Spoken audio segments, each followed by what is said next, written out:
Bonjour à toutes les personnes qui nous écoutent sur notre site. Avec l'aide de Hachem, nous allons diffuser un shiur qui va être réparti par plusieurs shiurim sur la grande neshama du docteur de la Mishnah, Rabbi Shimon Bar Yochai. Quand je parle et je cite ce nom Kadosh, je tremble. Il nous faut savoir que Rabbi Shimon Bar Yochai, Alav Shalom, de mémoire bénie, était un grand luminaire que le peuple d'Israël a mérité. Nous allons assister, comme tout le peuple d'Israël du monde entier. Il n'est pas une communauté séfarade, ashkénaze, qui n'a pas de lien amiti, véridique, avec Rabbi Shimon Bar Yochai. Nous savons très bien ce que le Talmud, dans le traité, Baba Metzia, page 84b, qu'il n'y a aucune autre personne, c'est-à-dire personnalité, docteur de la Mishnah, avant Rabbi Shimon et après Rabbi Shimon, qui est enterré dans la Mehara de Méron, qu'on connaît, où presque 600 000 personnes s'y rendent tous les ans pour pèleriner Rabbi Shimon Bar Yochai et son fils Rabbi Elazar, qui étaient tous les deux une seule neshama, divisée en deux parties. Pour comprendre la puissance énergétique, nishmatique de Rabbi Shimon Bar Yochai et Rabbi Elazar, il va nous falloir beaucoup de patience. Je ne voudrais pas raconter uniquement les anecdotes que le Talmud, notamment dans le traité Shabbat 33b, Lag. Pour vous rappeler, Lag c'est 33. Et Lag, ça n'est pas par hasard, Lag Baomer. Dans le traité talmudique Shabbat, pour la première fois, dit la Gemara, l'histoire, comment Hachem a déclenché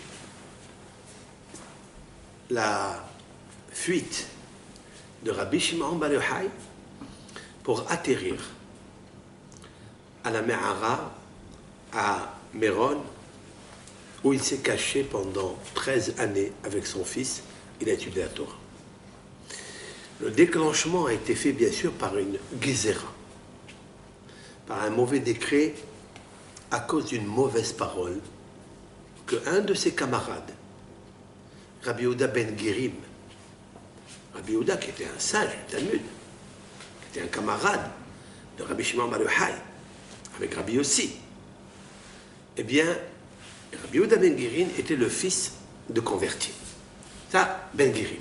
Il y avait beaucoup de Tanaïm, docteurs de la Mishnah, notamment Rabbi Meir Baal Hanes, qui est descendant des Gerim, de Néron Kissar, comme je l'ai raconté, que nos Hachamim l'ont déclaré dans le traité talmudique Gittin Nun Vav Amud Bet 56b. Rabbi Akiva lui-même, Ben Yosef, son père, était un guerre, bien sûr, qui s'est marié avec un juif, il s'appelait Yosef, il s'est marié avec un juif, et il est sorti, donc Rabbi Akiva. Et cette parole de Rabbi Yehuda ben Gerim, elle a été divulguée à sa famille, et un de sa famille l'a dévoilée à l'empereur romain, et ils ont cherché à tuer Rabbi Shimon Bar Yochai. Mais avant d'expliquer l'histoire, de donner l'histoire, il nous faut, avec l'aide de Hachem, je reviens à ce que dit le Talmud dans le traité Baba Metzia, Pédalet Amud Bet 84b, que Rabbi Shimon Bar Yochai et Rabbi Elazar, les seuls, sont enterrés à Méron. Il n'y a aucune autre personne, je m'explique, aucun autre rave, aussi grand qu'il soit, n'est enterré avec eux. Pourquoi? Pourquoi ces deux? Il faut savoir que ces deux, bien sûr, comme va l'expliquer le Talmud dans le traité Shabbat, 33b, et pour se rappeler qu'il y a un signe sur cette page de Gemara, numéro 33, rappelons-nous, Lag. Lag, c'est la valeur numérique 33. 33 du Homer, là où le peuple d'Israël, plus de 600 000 personnes. Aujourd'hui, il y a beaucoup de restrictions avec la sécurité en Israël, etc.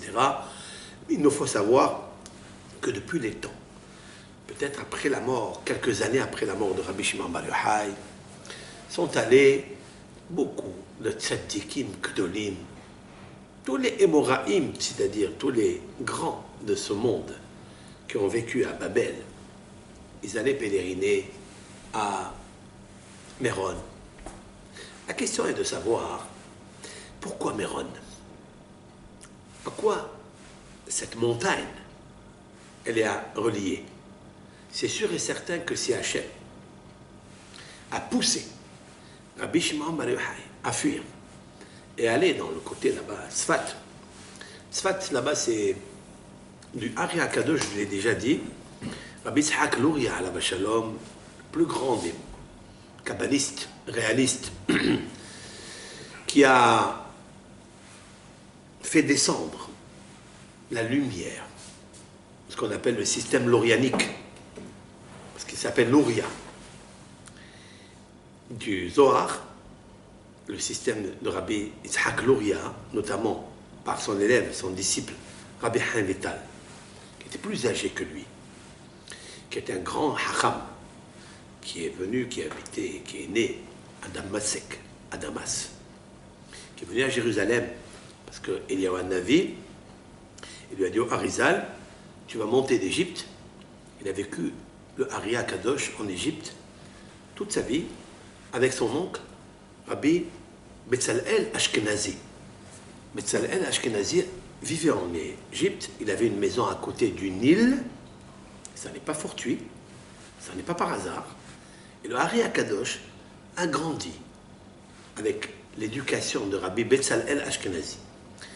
Rabbi Betzalel Ashkenazi est un grand hacham qui a écrit notamment les recueils qu'on appelle dans le monde des yeshivot Shita Mekobetzet. C'est-à-dire, c'est un recueil, ce sont des 6 volumes sur les traités talmudiques où il rapporte, il a compilé tout ce que disent les Rishonim, à savoir les rabbins qui ont vécu en Provence, en France, Baal Tosafot, le Roche qui a vécu en Espagne, Harambam, etc., etc. Tous les commentaires qu'il a écrits sont devenus très intéressants, triés, Rabbi Betzalel Ashkenazi. Harizal, qui était lui aussi à côté du Nil. Je ne sais pas ce qu'il faisait là-bas, mais sûrement des grands tikkunim, des grandes réparations par le biais du Zohar HaKadosh de Rabbi Shimon Bar Yochai. Le Ari HaKadosh est enterré à Tzfat, on peut aller pèleriner, mais avant de pèleriner le Ari HaKadosh, il nous faut passer par le mikvé, qui est dans la grotte du Ari HaKadosh, et tout celui qui s'y rend à Tzfat doit aller immerger dans le mikvé, qui est très très très froid, ok, très froid, c'est supportable, et cette eau-là, elle découle, je pense, des neiges qui s'accumulent sur les montagnes et qui se déversent dans la montagne, qui rentrent dans la veine de la montagne, qui descendent dans un puits, et puis tout celui qui a un besoin de teshuva, il va immerger avant de pèleriner les grands maîtres de ce monde du 15e, 16e siècle, notamment Rabbi Yosef Karo, codificateur du Shulchan Aruch, grand savant, qui était aussi kabbaliste, puisque Rabbi Yosef Karo a écrit ce qu'on appelle le livre Magid Mesharim. Magid Mesharim, c'est quoi? C'est un ange, un malach, qui a été créé par la force lumière de la Mishnah, de l'étude de la Torah orale, qui sortait de la bouche, de la gorge de Rabbi Yosef Karo, cet ange-là venait lui raconter tout ce qui se passait dans le ciel. Et lui dévoiler des choses merveilleuses. Ceux qui ont la capacité de comprendre ce qu'il dit, vous trouverez dans le Maguid Mesharim tous les secrets que cet ange, le Maguid, a raconté à Rabbi Yosef Karo. Notamment, Rabbi Yosef Karo a mérité cela par l'étude de la Torah.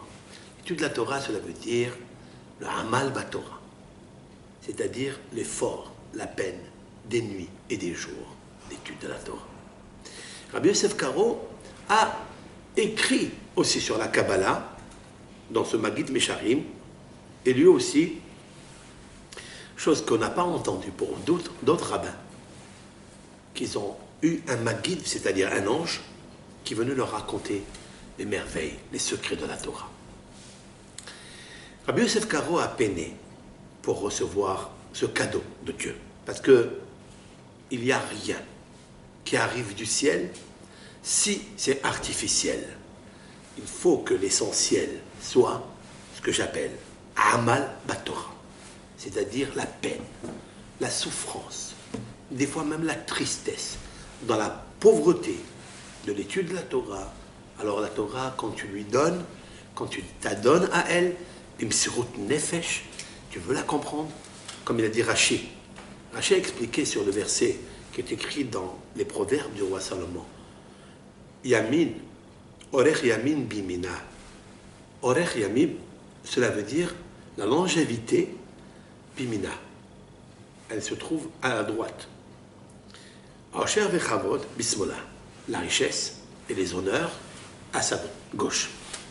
Qu'est-ce que ça veut dire? Rashi explique, au nom de Gemara, la Mia Menimba. Toute personne, dit le roi Salomon. Donc explique le sage. Et Rashi de confirmer, de détailler. Toute personne juive qui s'adonne à l'étude de la Torah, mais qui ne le fait pas pour un intérêt. Il ne le fait pas pour recevoir des honneurs. Il nous faut commencer comme ça. Comme dit le Talmud, il nous faut commencer toujours chez l'Olishma, pas pour le nom de la Torah. Même pour qu'on t'appelle Rabbi, qu'on te fasse des honneurs, il faut commencer comme ça. Mais il faut monter de niveau en niveau pour étudier la Torah pour la Torah. Même quand tu n'as pas les moyens, même que tu n'as pas reçu les honneurs, même quand tu as froissé dans ton honneur, quand tu as vexé, quand tu as offensé, quand tu as offensé, il fallait toujours garder l'esprit de la joie, de l'Ève Tov, c'est-à-dire le bon cœur. Le bon cœur, ce n'est pas un cœur qui est généreux, un cœur qui est gâté et qui donne. Non. Un bon cœur, c'est un cœur modifié. Un bon cœur, c'est un qui travaille. Même quand tu as froissé ton kavod, que tu ne mérites pas, que tu as le droit de te révolter, de t'insurger et de faire ce qu'on appelle le jugement toi-même, ben tu vas concéder, tu vas faire une concession pour le nom de Hachem. Annule ta volonté pour que lui, Hachem, il pratique sa volonté. Lorsque Hachem, il te fera ta volonté, parce que toi, tu as abandonné ta volonté pour lui, pour son nom, pour Kavod Shamaim, pour l'honneur du ciel, de Hachem. Eh bien, Kadosh Baruch Hu, il te donne la sagesse. C'est ce qu'on a dit, qu'on a nommé Torah Lishma. Tout celui qui étudiera la Torah, c'est dans le chapitre 6, qui est écrit dans les Maximes de nos pères, au nom de Rabbi Meir. Rabbi Meir. Rabbi Meir Balanes.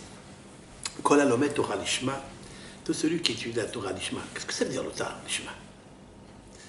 Alors, Torah Lishma, Rashi explique, Taroud la Da'at Soda. C'est-à-dire, il est préoccupé, il est occupé, il est affairé. Kol Ma'yanai Bach, comme a dit le grand psalmiste David Ameller dans les psaumes, Kol Ma'yanai, c'est-à-dire tous mes ruisseaux jaillissent pour te connaître, à Akadosh Baruch Hu. C'est ce qu'il dit Rashi en 3 mots. Taroud, il est occupé, la da'at, pour connaître Soda, le secret de la Torah. Ça, c'est la mianimba. Et quelqu'un qui est occupé à connaître les secrets de la Torah, il sait que le cadeau, il est incommensurable. C'est l'infini. C'est tellement un beau cadeau qu'il peut recevoir dans ce monde que toutes les autres choses qui arrivent dans ce monde, qu'il n'a pas reçues, ou qu'on ne lui donne pas, ou qu'il devait lui donner, parce qu'il mérite, et il ne l'a pas reçu. Et il dit, Kol ma David rahamana ta David, tout ce que Dieu fait, c'est pour le bien, parce qu'il est attaché à Dieu, comme Rabbi Akiva, le grand maître, le grand docteur, le grand luminaire, qui a étudié la Torah, les Shem Shamaim, pour le nom de Akadosh Baruch Hu. Il n'a pas cherché les honneurs, il n'a pas cherché le financement pécunier, affaires, immeubles, comme on a aujourd'hui, que tout se présente dans ce monde. Il est allé un peu plus loin. Il ne s'est pas brisé, Rabbi Akiva.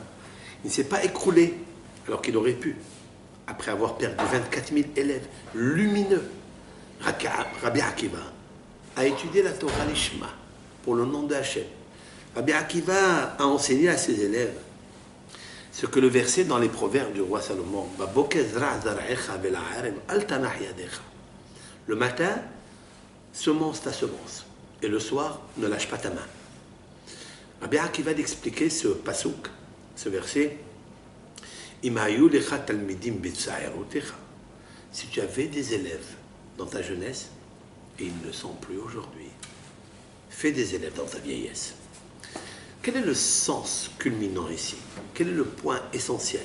L'âme générale, c'est-à-dire le principe général qu'il nous faut tirer de là. Les Shem Shamaim. Lorsqu'une personne elle fait pour la gloire de Dieu, que lui s'efface pour la gloire de Dieu, alors Akadosh Baruch Hu, il lui donne la force de continuer. Même si lui ne veut pas, même s'il n'a pas les forces, même que lui, normalement, il doit se décourager. Mais Dieu ne le sera pas. Pourquoi? Parce que dans son cœur, il est modifié. Dans son cœur, il ne regarde jamais ce qui lui manque. Il est content de ce qu'il a.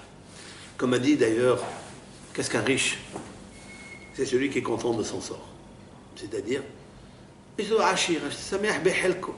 l'Éternel lui a donné une part. Et de part en part, il est tellement content de cette part qu'il est content de son sort. Alors je le dis toujours, si quelqu'un est content de son sort, alors il s'en sort. Il monte comme un ressort. Même si ça n'est pas de son essor, il trouve toujours des sponsors. La Torah. Akadosh Baruch. Pourquoi? Parce que son but final, c'est pas de se gâter lui-même. C'est pas la radinerie, l'égoïsme, l'avarisme, pas du tout. Aïn Tova. Il a l'œil bon. Qu'est-ce qu'un bon œil? C'est un bon cœur. Si quelqu'un il a un bon cœur, c'est sûr qu'il a un œil bon. Et qu'est-ce que ça veut dire qu'il a un bon cœur? Les Shem Shamaim. Parce qu'il fait les choses, parce qu'il doit les faire. Il partage, même si le retour, il ne l'a pas. Il y a beaucoup de fois où on attend un retour de sa famille, de sa femme, de son mari, de ses enfants. Et il ne les a pas. Alors qu'est-ce qu'il va faire? Il va craquer, il va s'énerver. Eh bien non. Il faut qu'il ait la patience. Mais cette patience, il ne pourra pas l'obtenir dans le Paris Match, dans VSD, ou dans tous les livres doctrines scientifiques, ici et là, ou dans l'horoscope. Non. Torah. Dans la Torah. Dans les Tehillim. Lorsqu'il va réfléchir, qui est Rabbi Shimon Bar Yochai? Qu'est-ce qu'il a passé Rabbi Akiva dans sa vie? Qu'est-ce qu'il a passé Rabbi Shimon Bar Yochai dans sa vie? Il va se renforcer en voyant ces êtres humains. Ils sont exceptionnels, uniques. Et c'est de là qu'il doit apprendre. Comment ils ont réussi, même après ce qu'on appelle Gezerat Shmad, c'est-à-dire ce que les décrets romains ont pu, et se sont investis pour enrayer l'étude de la Torah. Faire des xérotes sur le Shabbat, qui est plus d'observance du Shabbat, qui est plus de pratique de Brit Mila, qui est plus l'étude de la Torah. Bien, Rabbi Akiva ne s'est pas démêlé. Rabbi Akiva, au contraire, il a augmenté et il a fait, même en public, l'étude de la Torah. Rabbi Shimon bar Yochai, ça a été pareil. C'est-à-dire que Akadosh Baruch Hu, il a créé le monde, il a donné la Torah. Ne m'embête pas. Tu ne veux pas étudier, tu ne veux pas la recevoir, ben tu as un choix. On ne te demande pas de le faire. Mais que moi, Hachem Yitbarach m'a donné une feuille de route, je ne dois pas la faire. Tu m'obliges à ne pas la faire, ça ne marchera pas comme ça. Donc c'était des gens qui avaient une puissance insoupçonnée en eux, mais attention, pour la gloire de Dieu, pas pour leur gloire à eux. Maintenant, je reviens. Quand on va chez le Ari Akadosh, il faut se tromper dans le mikvé avant de rentrer au Ari Akadosh. Ça, c'est sûr et certain. J'ai toujours dit, et c'est marqué dans les Sfarim, que toute personne, que quand elle va pèleriner le Ari Akadosh, Rabbi Yosef Karo, et Maharam al-Sheikh, et Rabbi Shlomo Rabbi Shlomo, celui qui a écrit les Chadodi, El-Kabetz, Rabbi Shlomo El-Kabetz. Quand on va pèleriner, il faut passer par le mikvé. Et le Ari Akadosh a dit que tout celui qui passe dans le mikvé et qui fait tzvila, c'est sûr et certain qu'il ne quittera pas ce monde sans faire teshuva. J'ai connu une personne, un ami, je ne citerai pas son nom, qui est décédé aujourd'hui. C'était un garçon qui n'était pas pratiquant. C'était un garçon, mais il avait un très bon cœur. Je l'ai connu, il parlait l'espagnol comme moi. Il parlait un peu l'espagnol, il était turc. Donc je comprenais un petit peu. Et un jour, je l'ai rencontré. Ça a été, pour moi, une grande connaissance, une grande amitié. Et cette personne, je n'ai pas compris qu'il ne pratiquait pas, même Rosh Hashanah. Mais c'était mon ami.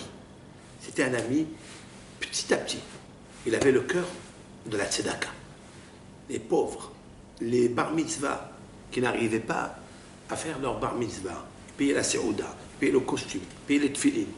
Et un jour, je lui ai dit, c'est ça qui m'a étonné, je lui ai dit, écoute, cher frère, dis-moi, explique-moi, tu n'as pas étudié à la yeshiva? Tu n'as pas eu des parents qui étudient à la yeshiva, qui ont été éduqués à l'étude de la Torah, l'éducation des mitzvot, l'observance des mitzvot, du Shabbat. Dis-moi, d'où te vient ce cœur-là, magnifique pour ton peuple? Et aussi, il y avait quelque chose de particulier, parce que jamais il dit non. Il m'a jamais, en tous les cas, moi, il m'a dit non. Je ne peux pas, je ne veux pas. Et je lui ai dit quelque chose. Je lui ai dit, le jour où tu iras en Israël, si Dieu veut, n'oublie pas de passer à Tzfat, à Safed, et tu vas pèleriner les grands maîtres de ce monde du XVIe siècle, qui ont laissé toute la Torah que nous connaissons aujourd'hui. Toutes les histoires sur Rabbi Shimon bar Yochai qu'on va réciter dans ces cours avec l'aide de Hachem. Le cours de Rabbi Shimon bar Yochai, il y aura plusieurs shiurim jusqu'à Shavuot. Parce que Rabbi Shimon bar Yochai, il est l'apothéose de tout ce qui s'est passé jusqu'à maintenant, depuis la création du monde, jusqu'au don de la Torah. C'est-à-dire, Caïn Abel, Yaakov et Esav, Rabbi Akiva, Rabbi Meir, Rabbi Shimon bar Yochai, Moshe Rabbeinu et Yaakov Avinu. Et je vais vous dire que tout cela est enraciné, je le vois, il nous faut juste faire passer chaque âme dans son niveau, à savoir Nefesh, Ruach, Neshama, et la placer à chacun des personnages qu'on citera. Parce qu'elles ont une relation intrinsèque, mais il nous faut savoir à quel moment il faut le dire, et quel est la Neshama qu'il possède. Et avec ça, il y a beaucoup d'anecdotes qui vont être élucidées, beaucoup de questions qui vont être réparées grâce à cela. Cette personne, elle m'a dit, quand je lui ai dit que tu vas passer au mikvé, il m'a dit, mais je l'ai fait. Tu l'as fait quand? Il m'a dit quand j'avais 18 ans. Là, on est ensemble, il avait 60 ans. Et il m'a dit, oui, quand j'étais au ZEI, au scout, on est passé, ils nous ont fait passer par Safed, et j'ai immergé dans le mikvé du Harizal. Waouh! Je lui ai dit, maintenant je viens de comprendre que tu as un cœur pas seulement bon, ça je le vois, tout le monde l'observe, mais tu as un cœur modifié. Je lui ai dit, tu ne quitteras pas ce monde un jour sans faire tes chevaux. Mon rêve Rabotaï, cette personne a eu un cancer. Et j'étais la seule personne qui avait la permission, après mon cours à la radio, d'aller lui rendre visite. Il y avait 3 mois, j'ai parlé avec lui. Je discutais avec lui, mais il savait qu'il était fatigué. Il a réalisé la maladie qu'il avait, que son âme l'abandonnait petit à petit. Elle lui donnait congé. Parce que l'âme, elle donne congé en commençant par les orteils, par les pieds. Elle commence à monter vers le haut, vers le haut, vers le haut. Et puis elle arrive à un moment où elle est uniquement sur le visage. Parce qu'elle devra sortir par les narines. Parce qu'elle est rentrée par les narines. Comme il est marqué dans Bereshit, l'Éternel a insufflé le souffle de la vie par les narines à Adam Arisha. Donc quand elle quitte par les narines. Son visage, ici, était lumineux, parce que la Neshama, elle est là. Vous le savez très bien. Que lorsque, on le sait, c'est un symptôme, que lorsque la fin, la prise du congé de l'âme, du corps, quand elle va sortir, son visage est lumineux. Et c'est là on sait que c'est fini. C'est-à-dire elle arrive à sortir à doses infinitésimales, homéopathiques, et sortir des narines, et elles s'en vont. Et là il m'a dit, il a levé les yeux à Hachem, il m'a dit, tu te rappelles un jour ce que tu m'as dit? Tu m'as dit qu'ils allaient faire tchouva, mais je vais le faire maintenant. Je demande à Hachem, je demande à Kalibro, pardon. Pardon. Et moi, vous savez comment j'étais, plus petit que lui. C'est moi qui ai fait tchouva avant lui. Quand je fais la vérité de l'âme, qu'elle connaît son créateur. Mais elle n'arrive pas par les turbulences, les perturbations, les tentations, qui sont les destructions de la Neshama, qui entourent l'homme, qui l'empêchent de s'attacher à son créateur. Il a commencé à faire teshuva. Il a dit, je te demande pardon à Kadosh Baruch Hu pour tous les Rosh Hashanah que je n'ai pas fait, pour tous les Rosh Hashanah que j'ai travaillé. Quelques jours après, son âme est partie. Elle est partie. Ça veut dire quoi? Son corps est parti, mais son âme, elle est là, puisque je parle encore. Et lui, il m'écoute. Voilà, qu'est-ce que la force du mikvé avant de pèleriner. Rabotaï. Pour ceux qui vont aller à Méron, pour la Hinola de Rabbi Shimon Bar Yochai, et qui se trouve de Tzfat à Rabbi Shimon Bar Yochai, il y a 9 km, comme la valeur numérique émet théosophique, à savoir. Vous savez très bien que 441, c'est le chiffre de la vérité. Émet, Aleph, même Tav, Aleph 1, même 40, Tav 400, 441, mais dans sa valeur numérique réduite, est égale 441, 9. 9, c'est le Emet. Le Emet, vous savez ce que c'est le Emet? C'est la Kabbalah. La Kabbalah, c'est-à-dire le Sodot de la Torah, c'est Torah Emet. Moshe Emet, Torah Emet, Rabbi Shimon Bar Yochai, Emet. Arizal, Emet. Il y a 9 kilomètres, donc la valeur numérique théosophique, de Tzfat à Rabbi Shimon Bar Yochai. 9. Pas plus, pas moins. Regardez, il y a même un écriteau, il y a marqué 9 km d'ici à Méron. Pourquoi? Parce qu'avant d'y aller chez Rabbi Shimon Bar Yochai, il faut être émet. Et pour être émet, il faut faire teshuva. Et avant de faire teshuva, il faut rentrer dans le mikvé pour aller pèleriner le Rav, Rabbi Shimon Bar Yochai. Et là, votre émetteur transcende. Il va capter les énergies que vous ne pouvez pas capter avant ça. Donc, nous allons avec l'aide de Hachem parler de Rabbi Shimon Bar Yochai, mais je voudrais commencer pas à pas de raconter toutes les anecdotes qui sont écrites, déclarées, manifestes dans le Talmud, dans le Midrash, dans le Zohar. On va poser tout cela dans une vidéo avec l'aide de Hachem. Et après, j'expliquerai avec l'aide de HaKadosh Baruch Hu quel est le sens. Pourquoi il a dit ça? Pourquoi tel Rav il a dit de lui ça? Où il se trouve le nom de Rabbi Shimon Bar Yochai? Dans la Torah. Où il est enraciné? Avec quel Neshama il est relié? Et avec ça, on peut comprendre tout ce qu'il a dit, tout ce qu'il a fait. Pourquoi on a besoin de lui? Et pourquoi il est à 17 jours de l'Akbar Omer jusqu'à le don de la Torah? Il y a 17 jours. Pourquoi 17 jours? Pas moins et pas plus. Iratson, nous aide à comprendre tous ces shiurim qui vont venir. Restez à l'écoute. Que Hachem vous bénisse.